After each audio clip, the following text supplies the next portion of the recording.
What is up everyone? In today's video I'm going to show you how to fix keyboard disappeared in Realme C75x. So let's start the video. First of all, open settings.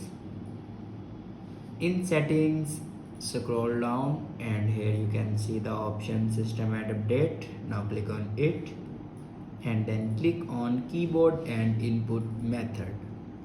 After clicking on keyboard and input method, then here you can see the option current keyboard. Now click on it. Now here you can set your keyboard as default. After set your keyboard as default, then go back and click on backup and reset.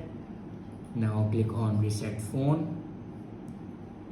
Now here you can see the option reset all settings. Now click on reset all settings. Now enter your password to reset all your settings. It will destroy all the settings but never destroy another data like photos, videos and other personal data in your device. It will only reset your settings. After reset your settings, then go back to your home screen and restart your device.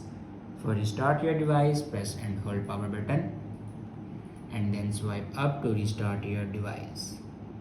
After doing these steps, your problem will be fixed. I hope this video is helpful for you. Thanks for watching.